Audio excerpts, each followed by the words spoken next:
I dag skal jeg snakke om plast, hvilke egenskaper plast har, og hvilke ulike typer plast som finnes. Plast er ikke ett enkeltstoff, men en fellesbetegnelse for mange stoffer. Og den fellesbetegnelsen er da for stoffer som kan formes ved varme eller trykk. Vi sier da at et stoff er plastisk, at det kan formes. Derfor navnet plast.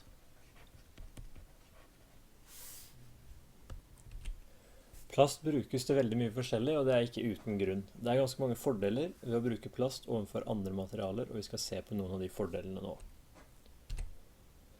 En veldig viktig fordel er at det er billig å lage. Det kommer både produsentene til gode, og det kommer forbrukerne til gode. Produsentene sparer penger ved å lage det, og vi forbrukerne sparer penger ved å kjøpe det. Det råtner ikke, så når du først har lagd et eller annet i plast, så vil det sannsynligvis vare veldig lenge. Det isolerer både mot varme og elektrisk strøm. Elstrøm. Det er vanntett. Det kan formes til hvilken form som helst, og det er jo, du kan jo sikkert ikke nevne noen eksempler på hvorfor det er nyttig. Det er lett i forhold til størrelsen, altså har en lav tetthet, så ganske mye plast vil veie lite i forhold til noe annet. Vi kan ta et eksempel med colaflasker. Hvor mye veier en colaflaske i plast i forhold til en i glass? Det er altså ganske lite. Det er sterkt. Ta colaflasken igjen. Hvis du slipper en glasscolaflaske fra 4 meters høyde, så vil den knuse. Slipper du en plastflaske, så vil den bare bulkes. Det er noen ulemper også. Plast må sorteres ved resirkulering, altså ulike typer plast må sorteres sammen. Vi kan ikke resirkulere 2 forskjellige typer plast til en ny gjenstand, vi må ha lik type, og det krever mye jobb. Plast blir ikke brutt ned naturlig i naturen, så hvis det først havner i naturen, så blir det liggende der til noen plukker opp. Det tåler ikke så veldig høye temperaturer, og det er ikke like pent som alle andre stoffer kan være. Det finnes som sagt mange ulike typer plast, men felles for de aller fleste av dem er at de har en forstavelse som begynner på poly. For eksempel polyeten. Poly betyr mange, altså betyr polyeten mange eten. Eten er, som vi kanskje husker, et hydrokarbon som ser sånn ut. Dobbeltbinding mellom karbonatomene, og så 4 hydrogenatomer.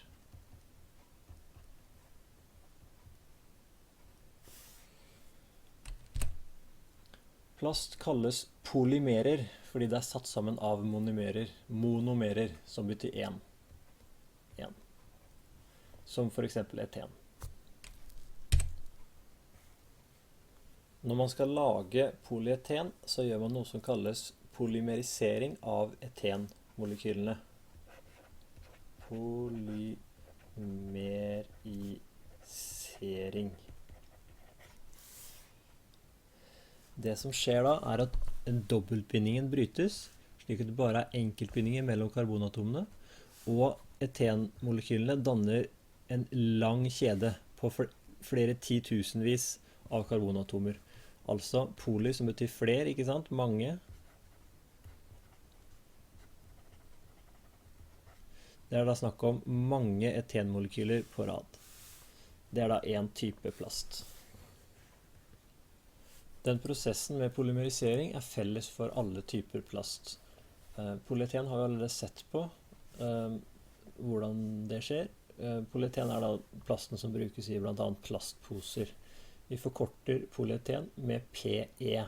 Du har kanskje sett på noen ting at det står en forkortelse PE. Det betyr polyeten. Polypropen består av et monomer som ser sånn ut. Det er 2 C-er med dobbeltbinding. H, H, H og CH3. Det er monomere som polypropen består av.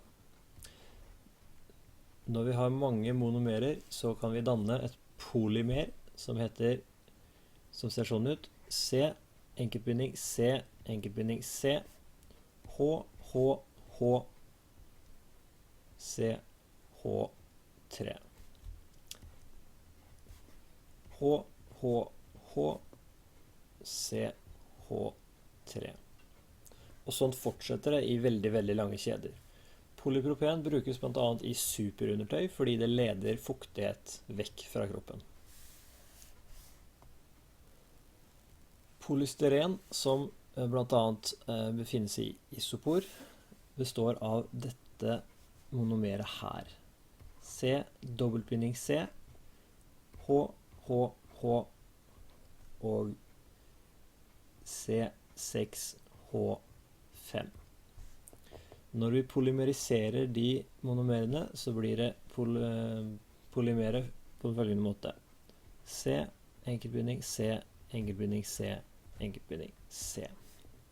H, H, H, C, 6, det skal være en C, C6, H5. H, H, H, C6, H5. Det er da polystyren, som blant annet isopor er laget av. Polyvinylklorid forkortes PVC, og det navnet blir også brukt som forkortelse PVC. Du har kanskje hørt om PVC-rør.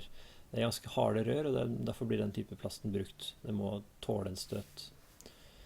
PVC består av monomeren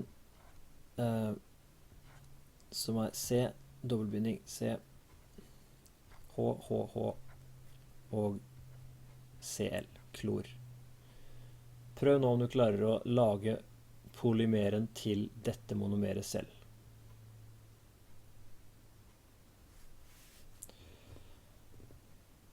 Polymeret vil se sånn ut. C, enkeltbinding C, enkeltbinding C, enkeltbinding C, og det vil fortsette veldig lang kjede. H, H, H, klor, C. H, H, H, klor, som er da C, og det vil fortsette veldig lang kjede.